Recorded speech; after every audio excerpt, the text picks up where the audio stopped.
جدو جينا جدو تدرون معناته جدو معناتها نقطع اللسان ننزل ونقطع يده جينا جدو جينا جدو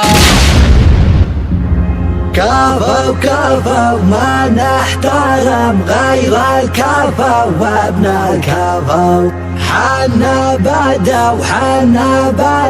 من خابنا العن ولده جيناه جدو تدرون معناته جدو معناته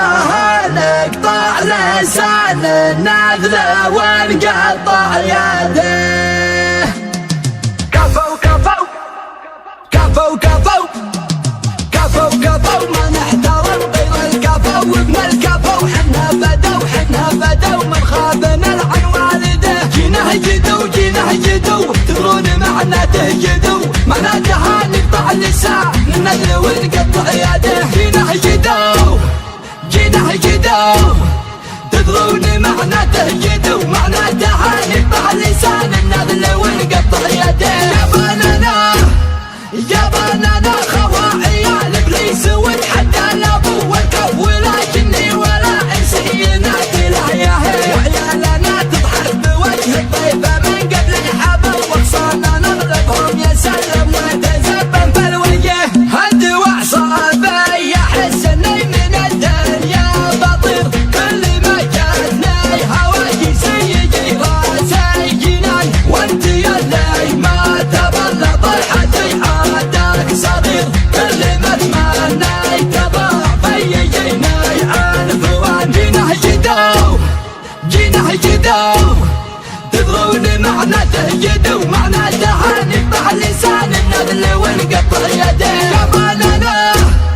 يا بنانا خواعيا الابليس وتحدى الابو والكف ولا جني ولا انسي ينادي الحياه كل يوم اكبر مع الوقت في عين الكبير وانت تسخر في عيون النشافه يا جبان تنبش النمى وتقول له سرك ببير وانت تبغى سبته بلاد وتشوه بلان لين صارت قيمتك مثل مكيال الشعير لعن ابو جدك على ابوك يا وسخ اللسان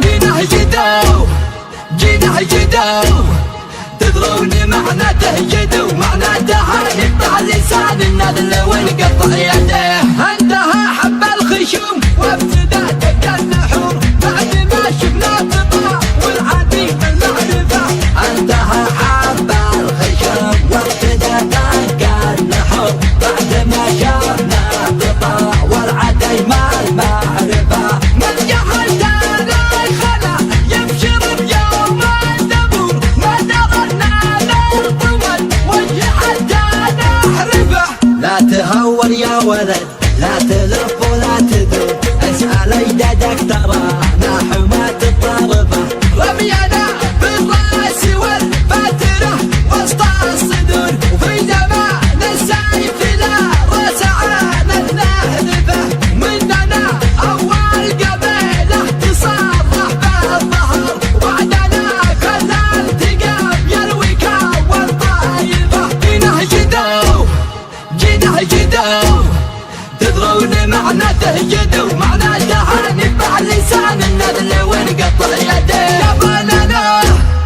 يا بنانا خواعيا الابليس وتحدى الابو والكف ولا جني ولا انسي ينادي الحياه كتب كلمات هذه الشيله